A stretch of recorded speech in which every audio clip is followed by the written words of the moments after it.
Hello and welcome to the Advertising Hour with me, Scott Colnut. And my guest today is Mike Katos. I tried to get the pronunciation right. I know it's slightly wrong there, but I tried.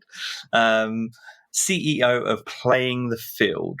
And thank you so much for coming on, Mike. Thank you very much, Scott. It's a pleasure to be on. I'm definitely honored to be a guest on your show. And you did not butcher the name. It's Katos, so perfectly good. fine. And yes, I am the founder. You've got a great pronunciation of that name. I think it's just the English accent that makes it sound slightly different. Yeah, well, actually, it's technically pronounced Katos because I'm Greek, but it's the Americanized version is Katos. So interesting. You can't really go wrong. No, that's good. So yes, I am the founder of Playing the Field, and we are the sports fans dating app. And excited to come on and talk more about us. So I'm sure we're going to go off on several tangents as we're talking, because there's I guess there's the area of being involved in sports, and then the kind of dating or matchmaking aspect of an app, and then just building an app and marketing an app. There's so many different areas to talk about. I've kind of gone with a working topic today of the business of dating, because I'm really interested in the business side of building a dating or matchmaking app. I'm kind of interested to know how you describe it yourself. But just to start off with, can you just provide me and my listeners with a little bit of information on you and your background, and maybe the story of what led to the creation of Playing the Field? Yeah, so I'm almost 35 years old, husband and father of two girls, and my whole life I've been a diehard sports fan, namely the Mets and the Jets for the top two teams.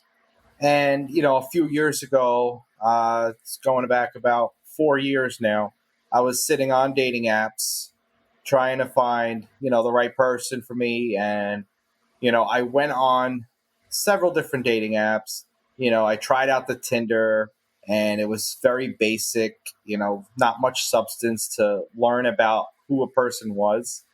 And there was a couple of others that I've tried, and I went out there while all these niche dating apps were popping up. I took a look on Google and the App Store to see if there was any that catered directly to the sports fan, and there was not. And I was a little shocked, to be honest, because it is something that a lot of people do live and breathe their sports teams. So it was a little mind-boggling, to say the least, that there wasn't something. But at that point, I was also learning how to dabble in trying to figure out how to code a little bit more, and as the web development goes. So I figured, hey, I'll make a project, based on this. And I was just thinking, brainstorming names, and as luck would have it, I figured out the name in about 15 seconds. Didn't really take that long. It's so good. It's you get it straight away. It's such a good there's no better way to market a product than to have the kind of what it is in the name. Yeah, absolutely.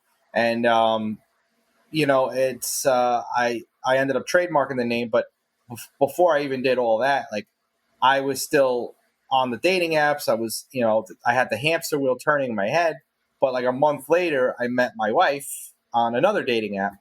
And, after that, it was I tabled it a little bit.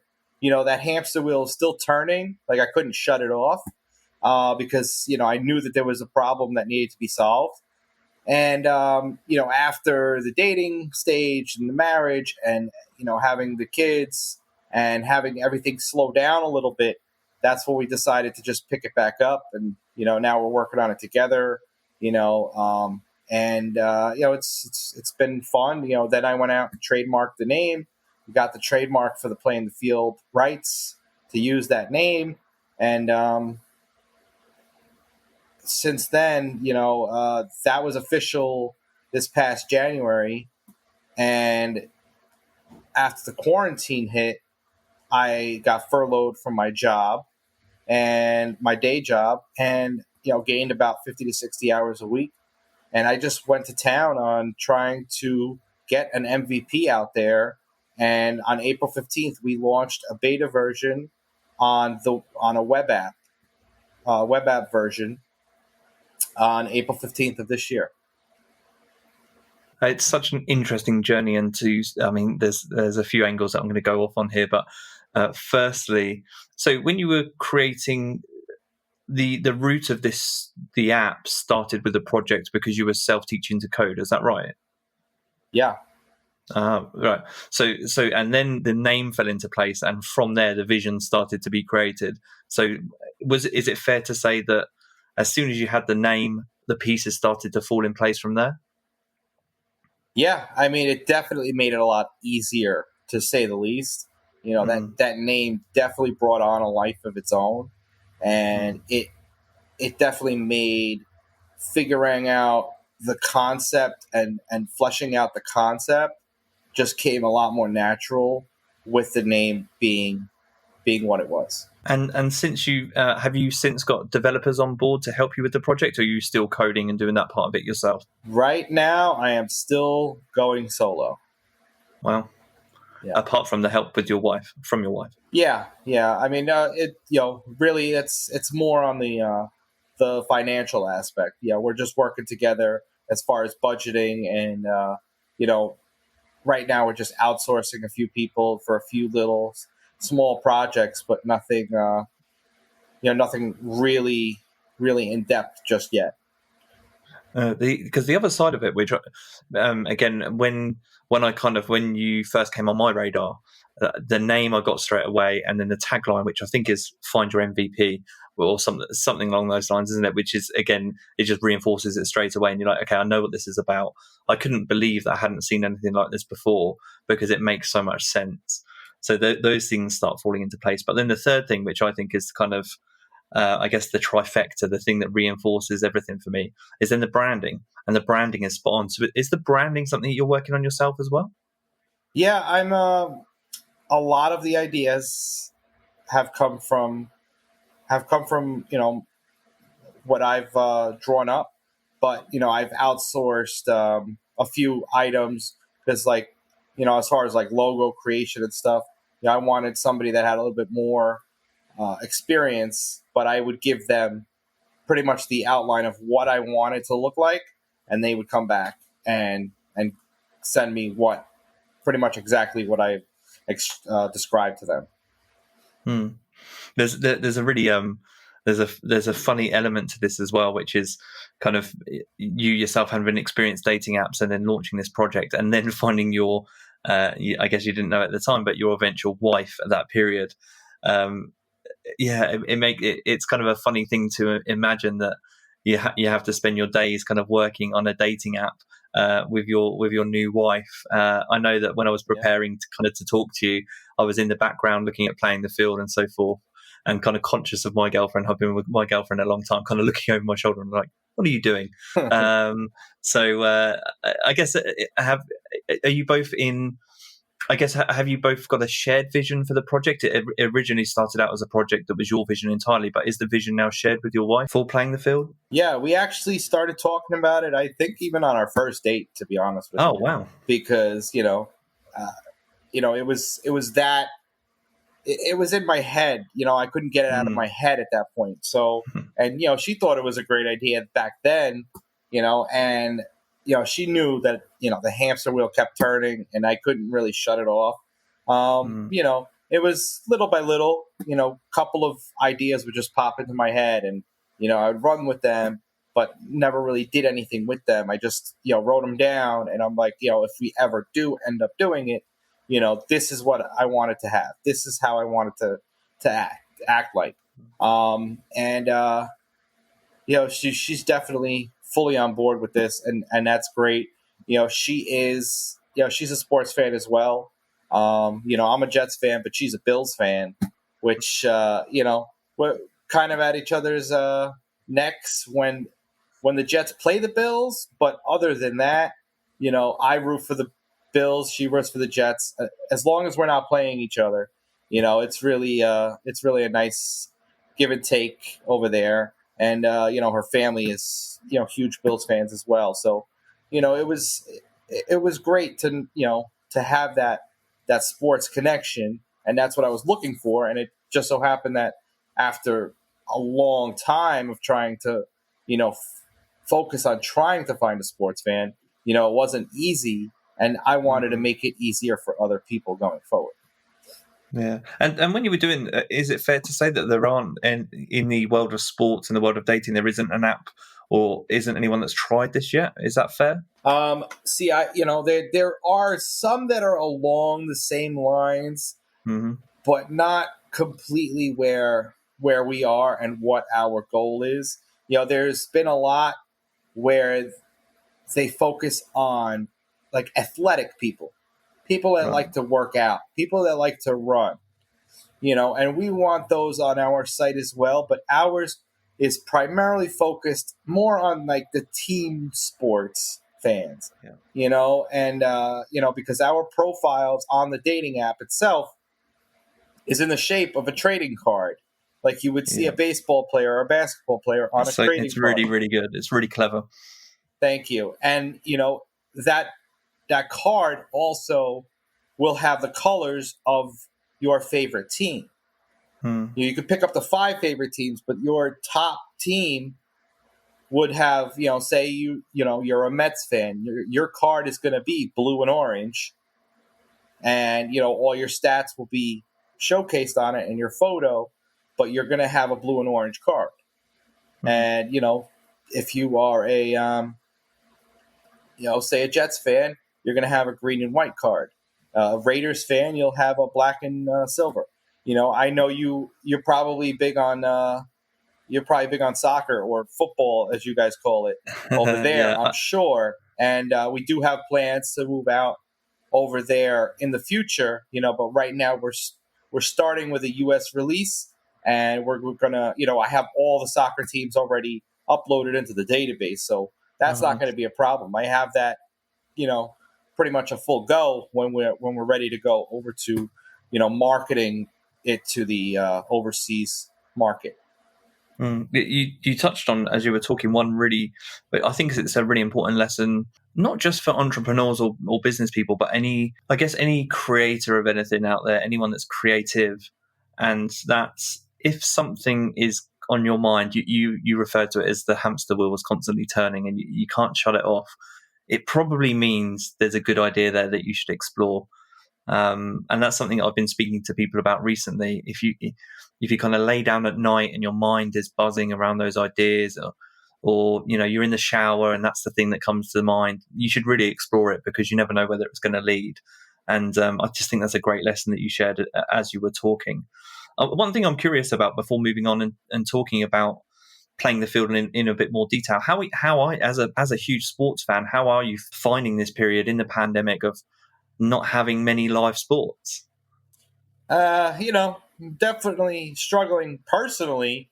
Personally, I'm struggling because I love to right now it's a Sunday afternoon by us, and I'd be watching a Mets game right now. Yep. And even yesterday, it was the 4th of July for us, and Yep. the watching a game on TV during the day and then the fireworks at night was, it's just something that you're just used to, and it's not there anymore. We'll come back. I'm confident it's going to come back, and fans will go back to watching the games at the stadium. But yeah, it's definitely tough to be without them for the time being. I understand that we're in unprecedented times, and making sure that everyone's safe is obviously goal number one. Because without people, there's never going to be sports. So you want to make sure we're heeding all the warnings that are out there and just trying to play our part as best as we can. And everything will come back to normal sooner rather than later if we do the right thing. Yeah, it's over in the UK, and I watched quite a few American and even global sports as well. But so I guess we got NBA is coming back in a different format slightly towards the end of July. That's right, isn't it? And I don't know about with baseball and football. What's happening with those sports in the US, and what are the plans for those returning at the moment? Yeah, so the NBA is starting the end of July. I believe it's 31st. And it's limited teams, and they're all being sent to Orlando, and they're going to be playing all in one arena practically, and they're all going to be quarantined and cordoned off, really. They're all going to have to stay on the reservation, so to speak, and they're all going to be playing there. They're not going to be traveling, to a whole bunch of different places, and and spreading it to anybody else in different states or cities. Which I definitely like the concept, and I hope it works out. I know there's a couple of basketball players that I've heard. A couple of them have their wives set to deliver children. And those Wow. people will be leaving the compound to go be with their wife and their child, and then they're going to have to quarantine for about 2 weeks before they can even come back and play again. But you got to do what you got to do when it comes to the birth of your child, though. And MLB is going to be starting July 24th, as it Ah, stands right now. But they just went through the first round of testing, and a lot of people tested positive, so ah. it's looking a little dicey. We're hoping, for MLB's sake and for the fans' sake, that we can get something going. But safety again is the number one priority. So you're gonna really have to take it day by day and see where it leads us. Mm. Yeah, over in the UK. So, I'm a football or soccer fan as well. And one of the it's really interesting actually over here is the Premier League season, the kind of main football league over in the UK. They resumed quite recently after a 3-month break, but there are no crowds in the stadium. So when you're watching the game on live TV, they overplay crowd noises from previous games. So I'm really interested to see with the US sports networks what they do with MLB and NFL and whether they do the same thing. I don't know if there are plans to do that, but it's a really interesting thing I guess from a broadcasting perspective, because it means, and just speaking on the topic of kind of fans and that connection between fans, there is something about watching sports with fans that makes it so much more engaging than not doing that. And that's to the degree where now that we don't have crowds in the UK, they're playing crowd noise because it's so unnatural to watch it without it. It's really strange, but it's fascinating at the same time. Yeah, I agree. And, we're at the time where everybody needs to adapt in one way or another. Mm, Business is not going to be as usual. It's not going to be the same thing it was last year and the year before. We have to all adapt in one way or another. And I remember actually when I first started watching American football, and I'm in New York, and it was the year I started watching, late. I was like 21, 22. And the Saints, the New Orleans Saints, the year of Hurricane Katrina, where they got decimated by the big hurricane, and everything was shut down there. Everything was flooded, so they had to move their home game to New York. They had to play the New York Giants, and they moved their home game there, and they would decorate the whole stadium with the Saints colors and try to have some artificial like crowd noises ah, for the Saints behalf. I mean, it's tough because you are still playing in the New York area, so it wasn't, because there was still fans there. It's not like we just closed it off. They just closed it off to fans, but they mm, tried to make an artificial experience for the New Orleans, behalf. And that's something that they had to try and figure out then with a natural disaster, and now we have a pandemic. So mm, I'm confident that the MLB could figure out something, and NFL and the NBA could figure out something, NHL as well. As far as the Premier League, I've seen what was going on there, and the no fans in the stadium. You also have the Japanese and Korean baseball over there. that have cardboard cutouts of people I've sitting not in the seen that. stands. So, it's going to be for sure a very interesting time when all this comes back, and to see what all the new things and new innovations these leagues are bringing into play. It should be Mm. fun. Switching gears into the fan side of things, from your perspective, have you noticed that this has brought fans of teams together more? What's the trends that you've noticed in the kind of sports world when it comes to fans and online engagement throughout this period? Yeah, I believe so. And we it's the way I feel. It's that sports fan community is very strong. Whether it's the fans of the same team or just fans of the league in general.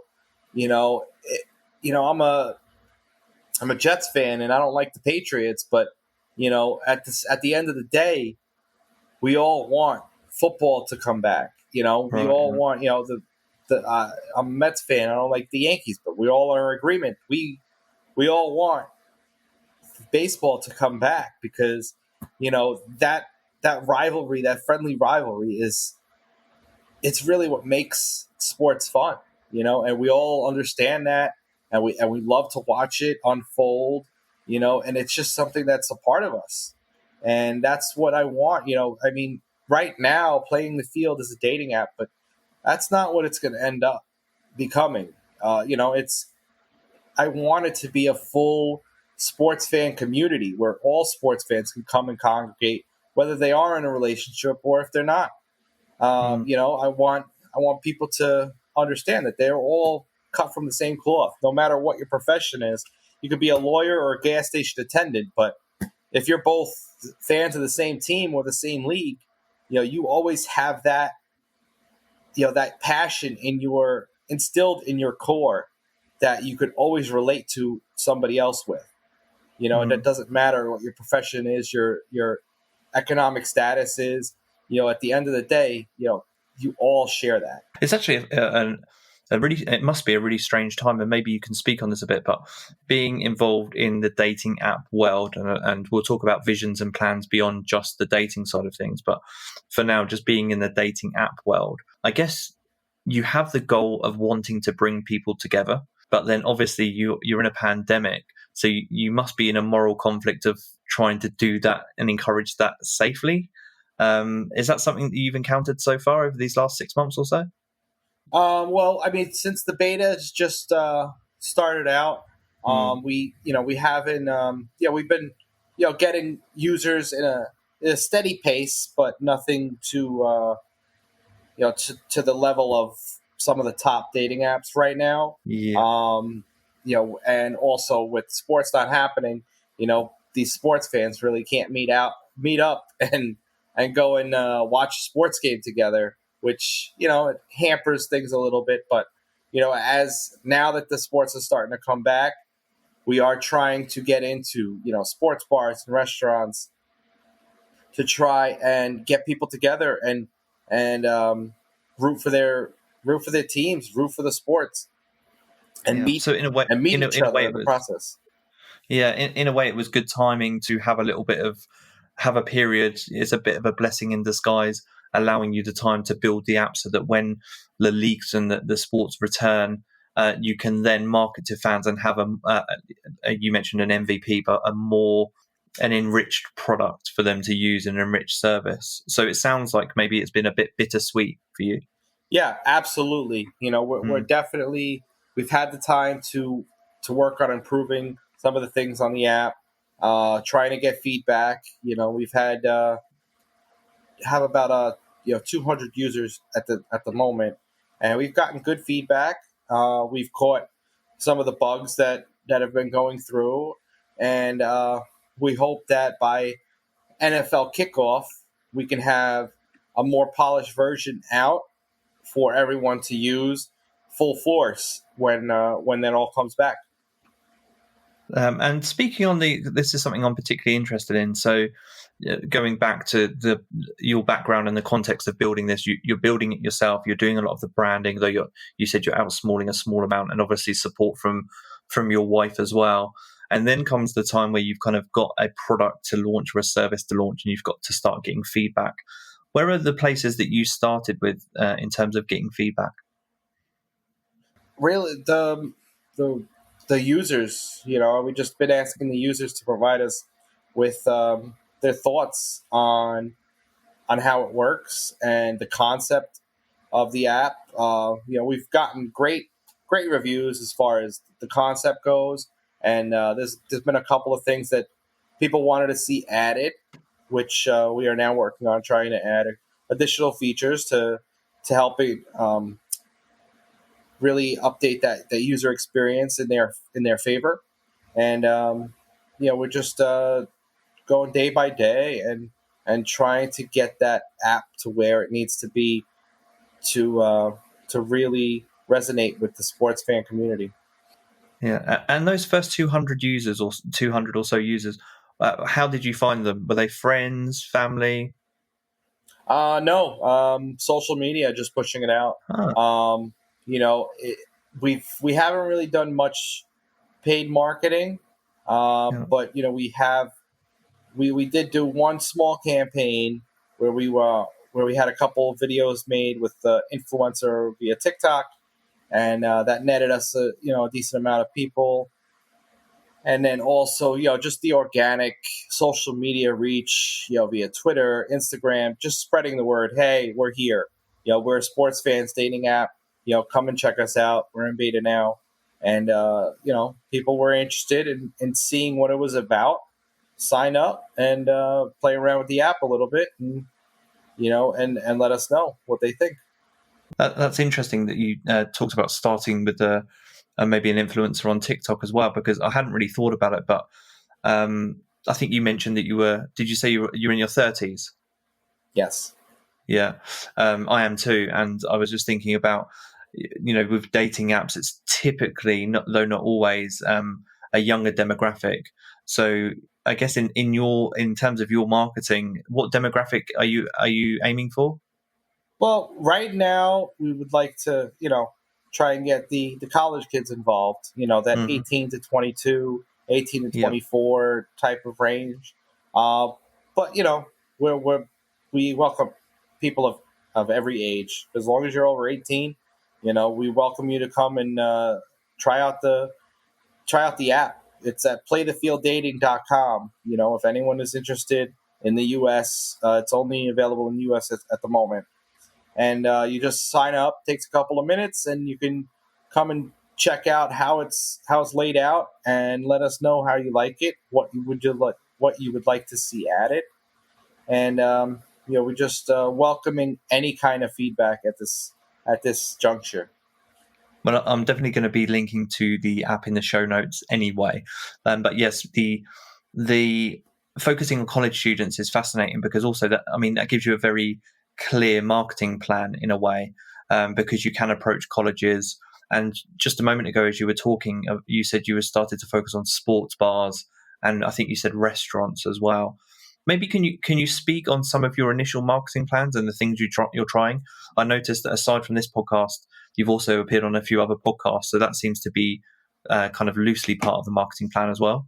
Yeah, we're just trying to. I'm just trying to get my name out there and let everyone know that we are out there, and that there is an option for those sports fans that are looking for friends or a relationship, whether serious or casual. We do have 3 options right on the app. It's friends, casual, or find your MVP. Like you mentioned earlier, that is our tagline. So that is for the people that are looking for marriage and serious relationships. Any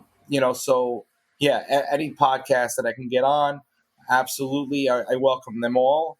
We are actually starting a podcast of our own within the next few weeks amazing. as well, to try and reinforce that sports fan community that we all are a part of. We want sports fans to tell their story. We hear the stories from the athletes, and we hear the stories from the coaches, but we don't hear the stories from the people that make sports what they are, and that's Yeah. the fans. I guess one thing that going back to you talking about the actual app and the plan for marketing and how you're starting. And one thing I noticed I think it was somewhere on the website that I noticed the bubblegum incentives was something that caught my eye as well. Can you maybe speak on that and your plan for those incentives? I was kind of curious to see that. It was interesting to me. Yeah, absolutely. Yeah, so the profiles, as I alluded to, are in the shape of trading cards. And being in my 30s, when I was a Mm-hmm. kid, I would go to the corner store and buy a pack of sports cards, and inside every single pack of sports cards was bubble gum. Yeah. So I needed some type of in-app currency, in-app incentives to offer people for using our app, and I could think of nothing better than bubblegum, because at the end of the day, it screams sports. So we added that, and you will get incentives on visiting people's pages, sending messages, referring friends, using some of our more unique features, spreading the word for us, and you're going to get all these different perks, which you could then use to use one of our premium features that will roll out sometime next year. And then we'll also have contests running where you can win trips to games, tickets, jerseys. And then we will also be launching shortly a store where you can buy jerseys or tickets using your in-app currency that you build up, and then you can offset it with real money if if you're just a little bit short, or if you have the whole amount, you just pay for it outright with your in-app currency. I really like that. The bubblegum throwback is for me as a bit of a 90s child, it's such a 90s throwback, as you said, and it comes back to those. We had a similar thing in the UK, kind of with playing cards, and you kind of get a gift, or like you said, bubblegum with it. So I think that's a really nice feature, and it just ties in, like as I mentioned earlier, with the branding. And just another thing before I move on about some of your plans for the future and some of my other questions about the app and I guess the dating app world specifically. But I was thinking that actually when you're launching an app like this, and you mentioned that you were furloughed recently and you're kind of doing things yourself and keeping costs low. Well, that's one of the things that's fascinating about podcasting and setting up your own podcast, is that to appear on other people's podcasts takes nothing other than your time, providing that you've got an interesting angle and you're confident in talking about your product and you are passionate about it. It comes really naturally. And so for me, in just speaking to you and interviewing you, the questions come naturally because I'm interested in it. So that makes it easy. And then obviously you're going to want to speak about your product because it will help you also generate new ideas and talk through the concepts with other people. So I just think I guess one lesson for me is that if it's kind of, it should be number one on most people's marketing plan if they're launching an app or launching a service these days, and you're trying to do it on a fairly reduced cost. Podcasting should be kind of number one on your list. And it's really interesting to hear that you're planning your own podcast too. Again, that makes a lot of sense, thinking both about the demographic that you're working with or aiming towards, but also both the cost management side of things too, and the fact that podcasting and sports are tied so well together. I don't know about yourself, but I listen to a lot of different sports-related podcasts. Yes, I do as well. Yeah, I think if you're a sports fan, that's just become part of the lifestyle.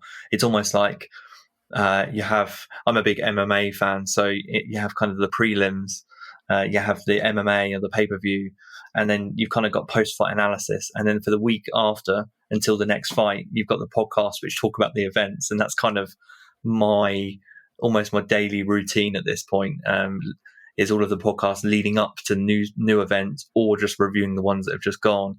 And it just becomes habitual. So I think that's a really sensible part of your plan. A couple of other areas that I'm curious about going into, and I actually didn't know whether to use the phrase dating app, but you've used it quite comfortably and openly. And I think that's because I think there's a bit of a taboo, and I know some people don't want to go that angle. But you seem kind of pretty comfortable with calling it a dating app and just being in the dating app world. Yeah. Good. And one thing that I was curious about is catfishing. And how do you avoid that on an app like yours? Is there anything that you can put in place? Yeah, I mean, right now, we're working on a few things that that we'll be able to try and have a little bit more in-depth type of background checks on some of these people that are joining, and making sure that people are going to be safer. But that's also in our our fundraising plans as well, and our business plan, to try and find some security experts to try to work on something like that, because obviously they're going to be well more knowledgeable about these issues. Hmm. And actually, touching on collaborations and just touching on collaborations, could you maybe speak on who you're looking maybe to work with next to develop this app into the future? Well, we're actually talking to a few different agencies and individuals as well.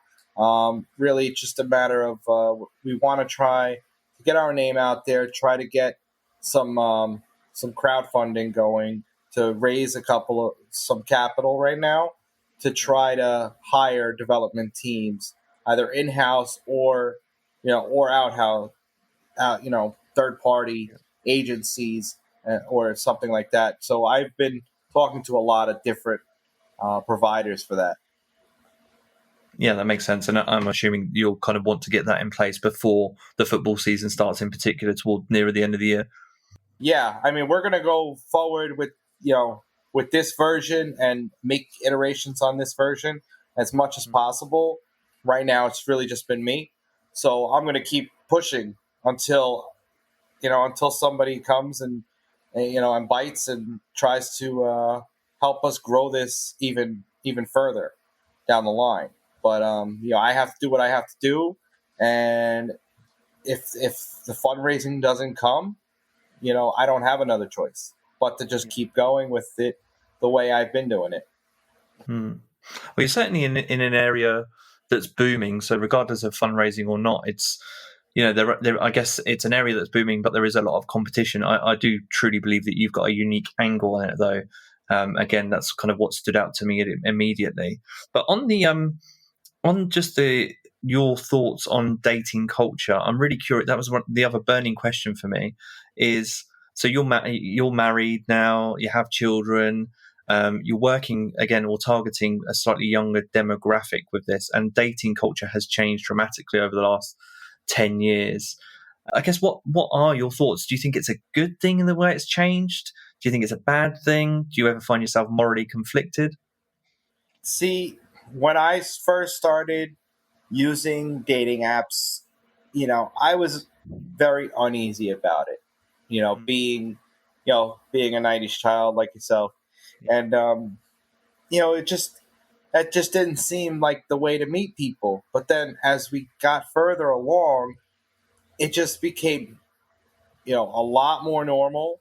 And now at this point, everyone coming out of college, coming out of high school, it's just now it is the new normal, and we Mm. have to embrace it as that, because people now, they want to sit behind a screen, whether we like it or not. That's just the way it is. People want to sit behind the screen. They want to research who they're talking to before they actually meet them. You have those old school mentality, younger children, of course, by the way they're raised, I'm sure, but that want to meet in person first, and people will meet via high school, via college, that those avenues are still going to be there. But Mm. I feel like so many people are going to be using them a lot more often, and we have to just join this new world. Can't beat them, join them, right? Is that what they say? Yeah, if you can't beat him, join him. That's true. And actually, something you said that is interesting there is I think this is the way that sometimes dating apps are viewed.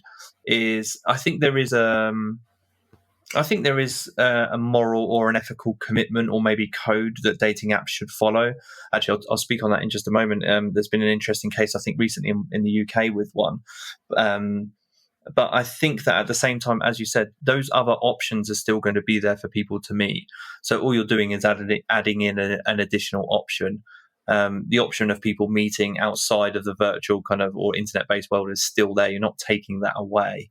But yeah, one thing I was just thinking about, and something I guess that is something that you may come up against into the future. I'm not sure. I don't really know the legislation on dating apps and where that is in the US. But there was I really can't remember the name of the app, but there was a dating app in the UK that was criticised and eventually removed, a filter which allowed people to select people that they were looking for based on race. And so that's something that was really interesting and stood out to me. And I wonder, yeah, are there any laws around that when you're building an app that you need to consider for dating apps in the US? Are we talking about explicitly excluding something like that? Yeah.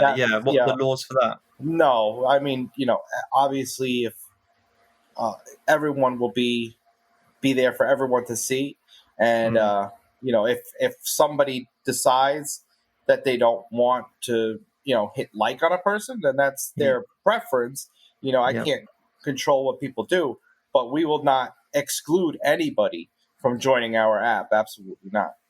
Yeah, that was a really interesting case in the UK, and it was a kind of almost a worrying sign of where things could go if dating apps weren't under more scrutiny. And I guess with so many dating apps that have been built or have kind of come and gone over the years, it's maybe an area that does need to be policed a little. But at the same time, you don't want to take the creativity away from new things being built. So I think that's why that's such an interesting area for me. And I know you've only had a little bit of user feedback so far with 200 or so users, and you've mentioned that the concept has been really good. But have you had any really good or interesting stories so far about people that have used the app or features that they like, anything like that to report? A lot of people love the profiles as the trading cards. Yeah. That's been the biggest hit. I would say since our release, and I mean the biggest hurdle for us right now is not having that many users. So people go through the users, and then they can't really do anything after that. So obviously we're working towards trying to get more users on there to increase the amount of matches that people could possibly have. Right now that player pool is not really too deep right now. So we're definitely working on that as we build out more features and ramp up some of our marketing. But we're only about 2.5 months into this thing, so it's very, very young in the process. How many hours a day are you working on this at the moment? Is this kind of a morning till night thing? Are you managing to find breaks for yourself? So I am back at my day job, but yeah, I do. I try to do at least a few hours on the app itself. Yeah, no, that's one of the hardest things, isn't it? I mean, it's good to hear you back in your day job, but at the same time, kind of committing to the time requires a fair amount of discipline. So, you're doing a kind of a few hours a week, and then maybe a little bit more at the weekend. Is that kind of how you're doing things? Yeah, exactly. Yeah, and then you have a wife and children to kind of care at and entertain as well. Yep. Yeah, I got a full plate, but you know what? At the end of the day, like it's fun for me, to focus on this, and it truly feels like I found like a purpose, so to speak, because I'm passionate about this, and I want to have that option out there for all these people to help them find friendship and relationships. Yeah, that's a perfect way to end the podcast. So, just lessons that I've taken from speaking to you, Mike. Number one is that reminder that if the hamster wheel is turning, continue to explore what you want to do. Continue to explore those thoughts and what you want to do with those thoughts, and maybe act on those thoughts. is really important. I guess the second thing, and I'm really impressed with anyone. I think it's a really difficult time, and in the UK we have a furloughing scheme, and anyone that's committing to these kind of hobbies, these interests, these projects, to take control of their livelihoods into the future is amazing to me.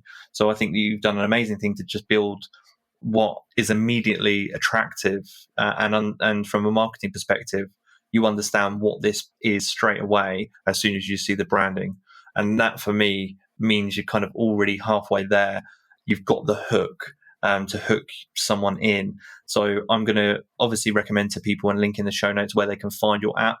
I've got a kind of a network of friends in the US, which I'll recommend the app to and try and help you out, get the user numbers up. And yeah, as you said, you kind of got to commit to, if you have a project like this that you're working on, sometimes you have to find that balance when you're back at work and keep, I know people use the word hustle, but it's kind of like a side hustle or side project, and just keep hustling and keep working at it, and see what the results are. But if it's your passion, then don't put it down. Keep chipping away at it. And as you said, maybe you'll find your calling. So that's really interesting to me. Yeah. Thank you very much. And, definitely mentioning it to your U.S. friends is great. And I greatly appreciate it.